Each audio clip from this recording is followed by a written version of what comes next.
할렐루야. 주님의 거룩한 날 주의 전을 찾아오신 여러분들을 주님의 이름으로 환영하고 축복합니다. 자, 옆 사람과 인사합시다. 반갑습니다. 권사님 때문에 추석 잘 보냈습니다. 여러분 얼굴 보니까 추석을 잘 보내셨어. 왜 잘 보냈냐? 일단 자녀들을 만나서 그런지 마음이 풍성해. 믿습니까? 또 추석날 맛있는 거 잘 드셨어요? 못 드셨어요? 잘 드셨죠? 그래서 지금 내가 보니까 배가 조금 나왔네. 배가 풍성해, 배가. 그리고 또 한 게 자녀들이 또 용돈 주셔가지고 주머니가 풍성해. 믿습니까? 그래, 추석에는요 상품이요, 상품. 자녀들 만나서 마음이 풍성하고 만난 거 드셔서 배가 풍성하고 용돈 받으니까 주머니도 풍성하고. 뭐예요? 상품이요, 상품. 그런데 여러분 한 가지 더 풍성해야 됩니다. 오늘 말씀 듣고 은혜가 풍성하시기를 주의 이름으로 축원합니다. 본문 128편은 하나님을 경외하는 가정이 받는 복을 노래하고 있습니다. 여러분, 하나님을 경외한다는 게 뭔가요? 말씀을 깊이 새겨듣고 말씀대로 순종하는 게 하나님을 경외하는 것인 줄 믿습니다. 물론 오늘 여러분들이 하나님을 경외했기 때문에 이 10월 첫 번째 주일 하나님 앞에 예배 드리려고 이곳에 오신 줄 믿습니다. 오늘 말씀을 통해서 지금도 내가 하나님이 주신 복을 누리고 있지만 복 위에 복을 누리는 그런 축복의 시간이 되기를 주님의 이름으로 축원합니다. 하나님을 경외하는 가정이 받는 복 첫 번째, 내 손이 수고한 대로 먹을 것이다. 2절 읽어보겠습니다. 내가 내 손이 수고한 대로 먹을 것이다. 내가 복되고 형통하리로다. 아멘. 여러분, 내가 일한 만큼 수고한 것을 얻을 수 있다. 당연한 말이지요. 아마 여러분 중에 아이 목사님 그거 뭐 당연한 말을 뭘 그렇게 하세요? 라고 말하실 수 있는데 내가 일한 만큼 수고한 것을 얻지 못할 때가 있었습니다. 열심히 일했는데도 일한 만큼 받지 못하고 또 받아도 최저 시급에 못 미칠 만큼 적게 받는 적이 있었습니다. 여러분, 우리나라가 1988년도 최저임금제가 시작이 됐는데요. 불과 얼마 안 됐지요. 최저임금제가 시작되기 전에 우리 노동자들이 어땠냐? 열심히 일했는데도 월급을 제대로 못 받았습니다. 또 받아도 최저임금에 못 미치는 그런 월급을 받았습니다. 그렇게 힘들게 살았던 적이 불과 30년 전이었어요. 조선시대는 어땠을까요? 조선시대는 지금보다 훨씬 더 심했지요. 조선후기 백성들을 사랑했고 또 존경받는 아주 훌륭한 분이 계셨는데요. 바로 다사 정약용 선생님이십니다. 이분이 쓴 유명한 책이 있지요. 목민심선하는 아주 훌륭한 책을 쓰셨는데 이 책 안에 보면 그 당시 관리들이 얼마나 부정부패가 심했는지 그것을 뿌리 뽑아야 된다고 이 책 안에 성토하고 있습니다. 특히 이 시대에 가장 큰 부패의 온상이 뭐냐? 바로 군역제도입니다. 지금도 우리나라 이제 우리 성인 남자들 20세 이상이 되면 이제 군대 가서 병역의 의무를 감당해야 되는데 조선시대 때도 이 군역제도가 있었어요. 성인 남자 20세가 되면 이제 병역을 감당해야 되는데 상전이나 아전 군노들 이 양반들은 병역이 면제가 되고 일반 서민들은 이 병역 대신에 군포를 내는 제도가 있었습니다. 자, 그런데 이 군포를 내는데요, 백골징포라고 해가지고 이미 죽은 사람한테도 병역을 매겨서 군포를 뺏어낸 거예요. 이미 죽었는데. 그리고 또 황구첨정이라고 해가지고 기저귀를 차고 있는 갓난아기한테도 병역을 매겨가지고 군포를 또 걷어냈습니다. 그 정도니 여러분, 이 조선시대에 살았던 사람들의 이 서민의 모습이 얼마나 고단하고 힘들었겠어요.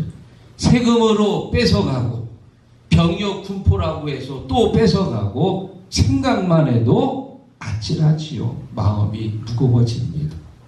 우리나라 조선시대 때 백성들 이렇게 고단한 삶을 살았는데, 그러면 복지제도가 비교적 잘 되었다고 하는 이 유럽의 나라들은 어떻을까요?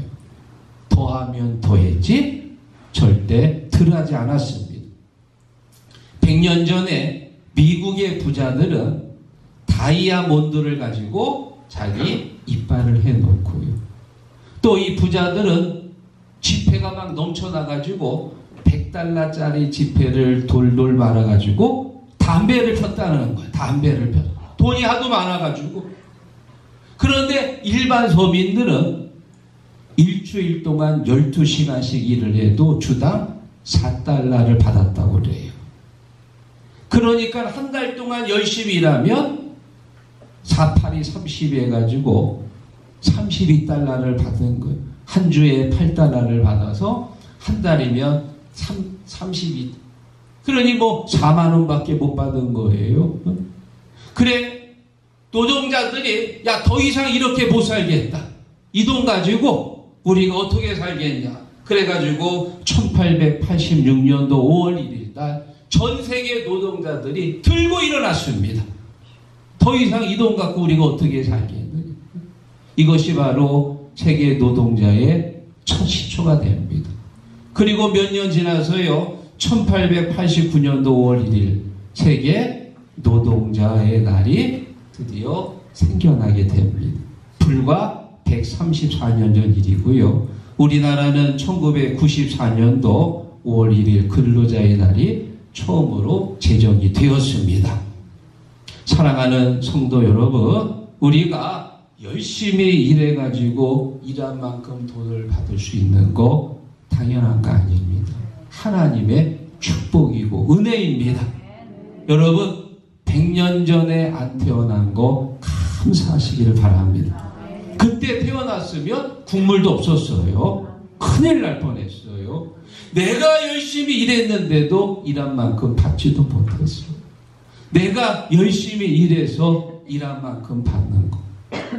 여러분들이 지난 한 달도 열심히 일해가지고 여러분 통장에 꼬박꼬박 이제 월급이 들어오잖아요.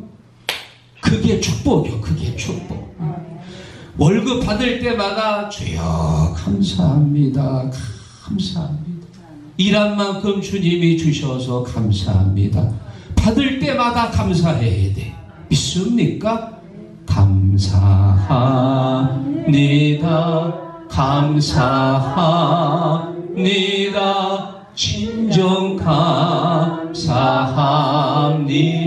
감사합니다. 할렐루야. 여호와를 경외하는 가정이 받는 축복. 두 번째, 안방에는 아내가, 식탁에는 자식들이 있을 것이다. 3절 같이 읽어봅니다. 내 집 안방에 있는 내 아내는 결실한 포도나무 같으며 내 식탁에 둘러앉은 자식들은 아멘. 여러분, 안방에 누가 있어요? 아내가 있습니다. 식탁에는요, 자식들이 있습니다. 아내가 있다는 얘기는 결혼을 했다는 말이겠고요. 자녀가 있다는 얘기는 출산을 했다는 말이죠. 여러분, 전에는 이렇게 남자 여자가 만나서 결혼하고 자녀를 낳고 한두 명도 아니고 기본 한 5명씩 낳지 않나요? 10명도 낳고 그러는데 그런 것들이 자연스럽게 보여졌지만 지금 우리 젊은 청년들 보면 결혼하는 거 굉장히 어렵습니다. 또 결혼하고 나서도 자녀 낳는 건 더 어려운 거예요. 집집마다 결혼 안 한 자녀들이 있고요. 결혼한 가정 중에서도 자식을 낳지 않은 가정도 많이 있습니다. 자녀를 낳고 자녀를 기르는 거, 그거 거저되는 게 아니고 하나님의 은혜고 축복인 줄로 믿습니다. 청년들이 얼마나 결혼하는 게 힘들고 자식 낳아서 키우는 게 어려운지 여러분 이런 단어 들어보셨지요? 삼포세대. 이 삼포세대라고 하는 건 국립국어원에서요 2011년도 청년들의 삶이 너무 힘들고 고단해서 글쎄 연애를 포기하고 결혼도 포기하고 출산도 포기했다는 뜻에서 나온 신조어입니다.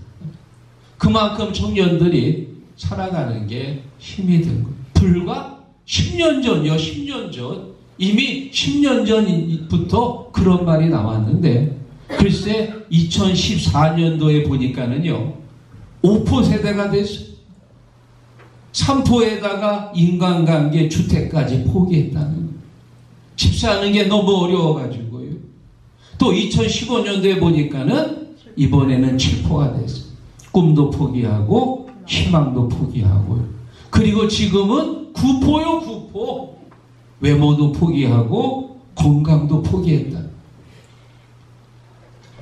여러분들이 아내와 결혼해가지고 가정을 이루고 있는 거 하나님이 주신 복인 줄로 믿습니다. 한 명도 아니고 3명, 4명까지 낳은 거 하나님의 더 큰 복인 줄로 믿습니다. 그래서 여러분 늘 아내를 볼 때마다 감사해야 돼요. 자녀를 볼 때마다 하나님이 주신 복임을 감사하시기를 축원합니다. 3절에 보니까 여러분 안방에 있는 아내를 뭐라고 표현했어요? 결실한 포도나무 같다. 포도나무가 언제 제일 멋있습니까? 포도가요 주렁주렁 달렸을 때 얼마나 먹임직스럽고 얼마나 포도가 근사합니까? 여러분 지금 같이 예배드리는 아내가 분명히 있을 거예요. 아내를 볼 때마다 우리 남편들 어때요? 고맙지요? 감사하지요?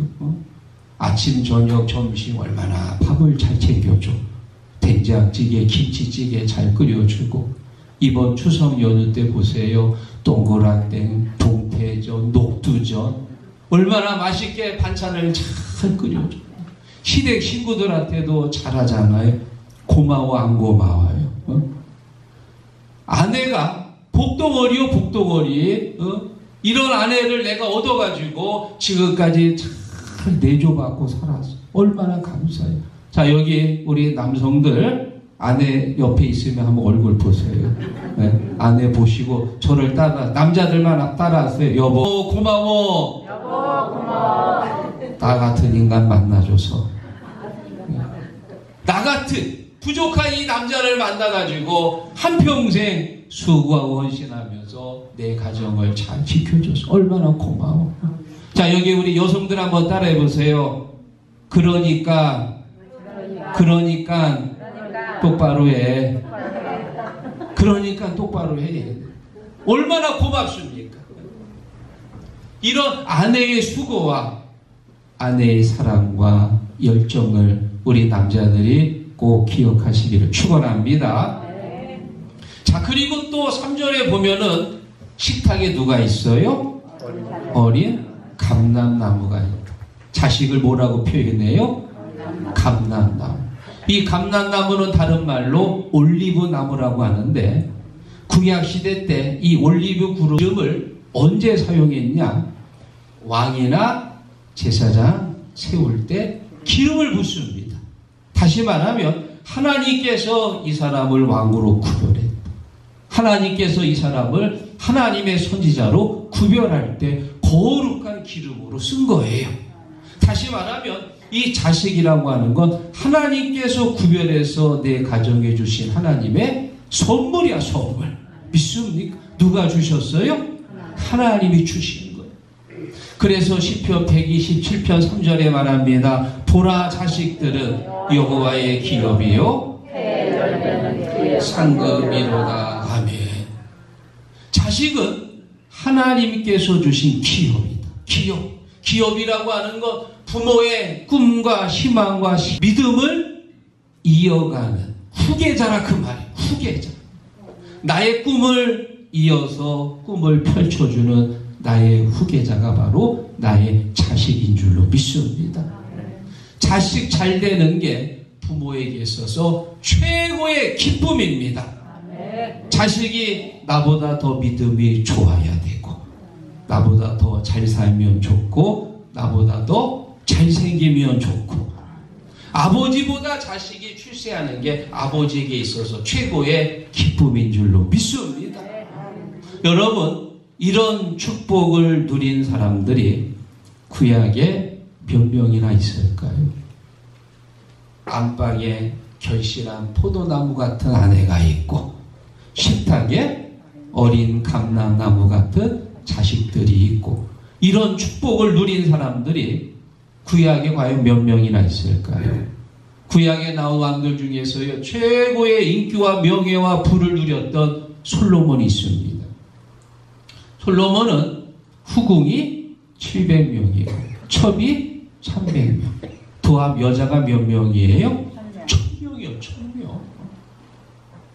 1000명이 안방 궁궐에 다 자리를 잡고 있는데 결실한 포도나무가 아니고 독 오른 말벌들이야. 말벌. 독이 반짝 올랐어. 왜 올랐을까요? 어떻게 하면 저 왕의 마음을 훔칠까? 1000대1입니다. 경쟁률이. 어떻게 해서라도 다른 여자들 다 제치고 내가 왕의 마음을 뺏어야 돼요. 뭐가 올랐어요? 독이 반짝 올랐어요.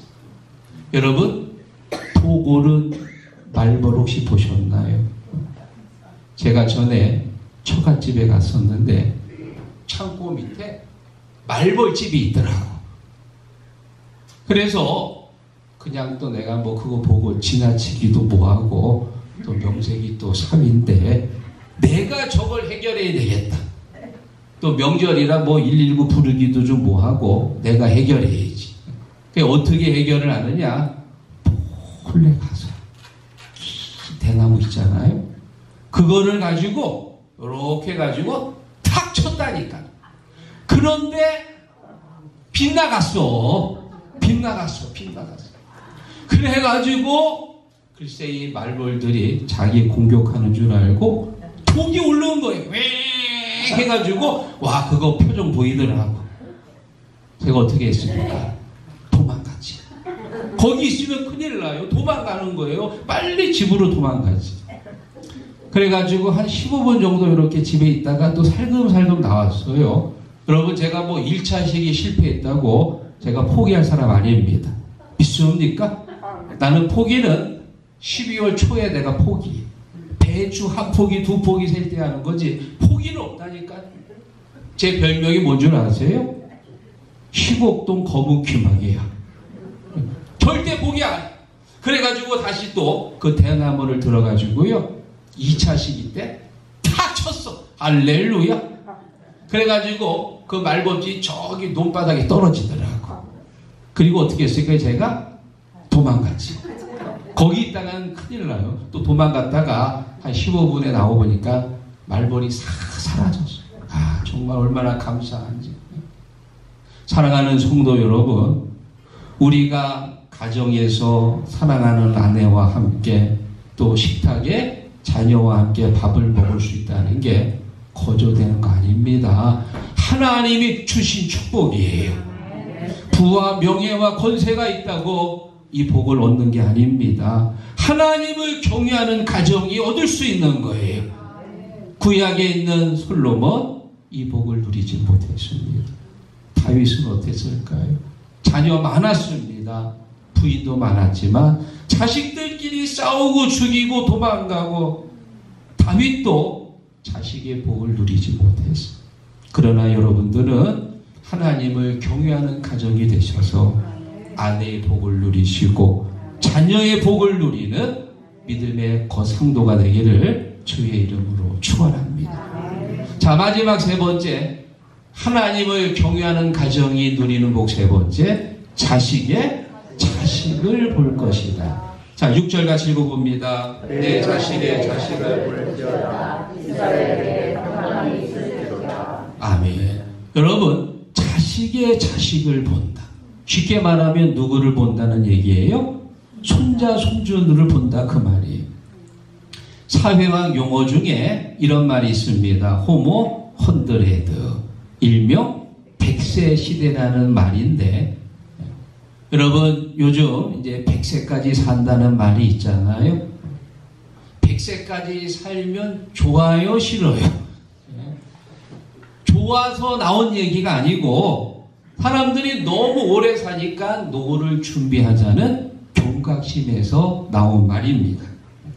여러분, 지금이나 우리가 100세라는 말이 나왔지만 1970년도만 해도 사람들이 60살 살기도 어려웠어. 80년이 돼야 60세까지 살게 됐습니다. 불과 얼마 안 됐습니다. 그러면 조선시대 때는 사람들이 얼마나 살았을까요? 놀라지 마십시오. 우리가 조선시대 때 살았던 왕이 몇 명이에요? 27명입니다. 태동, 태세, 문단세 쭉 가면은 27명인데 27명의 평균 수명이 몇 살이냐?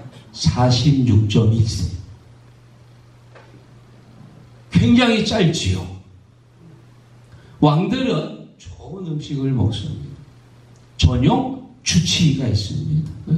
그래가지고 항상 이제 치료를 받고 한약도 먹으면서 아주 잘 케어를 하는데도 46살, 50살을 못 넘긴 거예요. 그러면 조선시대 때 살았던 일반 백성들의 평균 수명은 어떻게 될까요? 감기 걸리면 약을 먹습니까? 억울한 놈이 없으면 끌려가가지고 곤장 맞고요. 약이 어디 있어요? 하루 세끼 뭐 밥, 쌀만 먹을 수 있나요? 놀라지 마세요. 학자들이 추측하기를 이 시대의 일반 사람들의 평균 수명은 35세라는 거예요. 35세. 여러분, 35살 평균 나이인데 자식의 자식을 본다? 꿈만 같은 얘기지.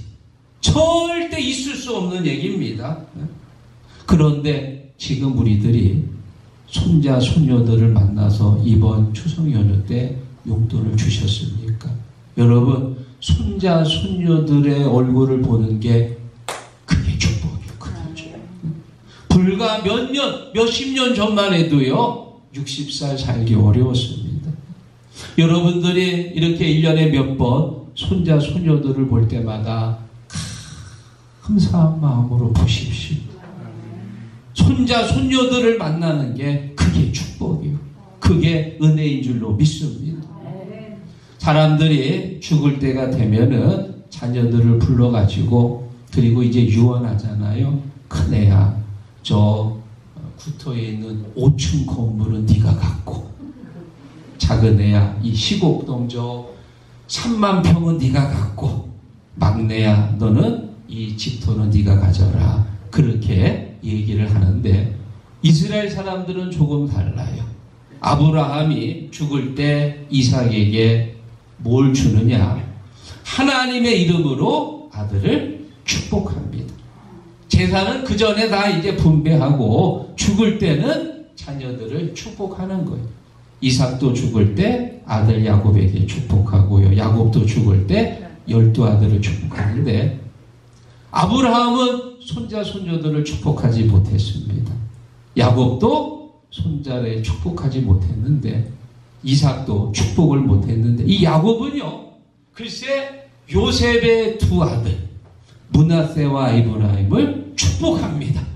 이 야곱이 이런 축복을 받은 거예요. 여러분들이 자녀들을 만났을 때 손자, 손녀들을 성부, 성자, 성령 이름으로 축복하십시오.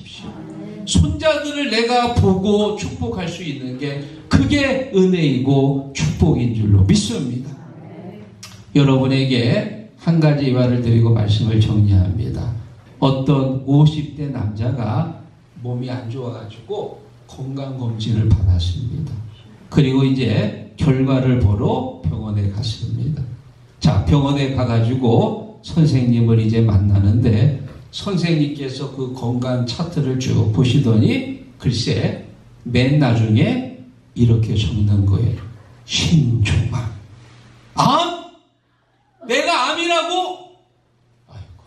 어쩐지 몸이 좀 이상하더라 했더니 내가 암에 걸렸어. 의사 선생님이 자 안무개에서 얘기해. 잠깐만요. 선생님 제가 조금만 생각하고 오겠습니다. 그리고는 밖에 나가가지고 의자에 앉아서 다리에 힘이 풀리고 아이고 어쩐지 이상하더라. 내가 살면 얼마나 살까. 전화기를 꺼내서 아내한테 전화를 겁니다. 여보 그동안 고마웠어. 정말 당신 때문에 내가 여기 온 거야. 아니 왜 그래 여보 어디 아파? 에이 아프긴 뭐 고마웠어 고마워. 그리고는 전화를 끊고 또 누구한테 걸었을까요?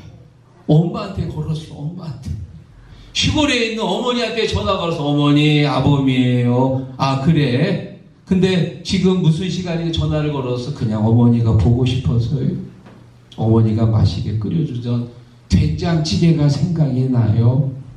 그래 시간 되면 애들 데리고 와. 그러면 엄마가 또 끓여줄게. 예 고마워요 어머니 하고 이제 전화를 끊고 마음을 추스리고 그리고 다시 이제 진료실에 들어갔습니다. 선생님 제가 이제 앞으로 어떻게 치료를 받으면 될까요?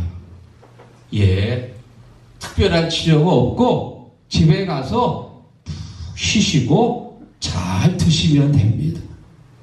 그게 무슨 말씀이세요?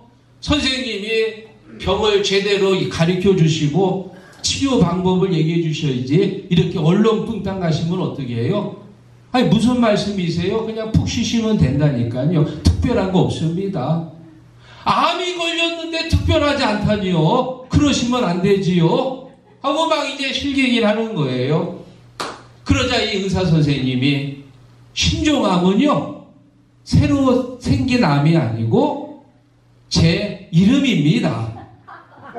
제 이름이요. 차트 쭉 보고 자기 이름 사인한 건데 그거를 암으로 착각한 거예요. 근데 여러분 정말 검색해 보니까 신종암은 없습니다. 사랑하는 성도 여러분, 우리가 꼭 이렇게 무슨 큰 병에 걸려서 무슨 큰 사고를 당해서 하나님의 은혜를 깨닫고 감사하는 성도가 되지 마시고 지금 이렇게 예배 드릴 때 이렇게 하나님 앞에 예배 드릴 때 내 옆에 아내가 있는 것을 감사하시고 내가 기도할 수 있는 자녀가 있는 게 감사하시고 또 내가 때마다 찾아뵐 수 있는 부모님이 있는 게 감사하시고 믿습니까? 뭐 이렇게 큰 병에 걸려야 우리가 감사할 겁니까? 병에 걸리지 않아도요 큰 사고를 당하지 않아도 항상 내 주변에 내 가족이 있는 게 그게 은혜고 축복인 줄로 믿습니다. 하나님을 경외하는 가정이 받는 복. 다윗도 솔로몬도 누리지 못했지만 오늘 여기 계신 여러분들이 하나님을 경외함으로 이런 복이 있기를 주의 이름으로 축원합니다.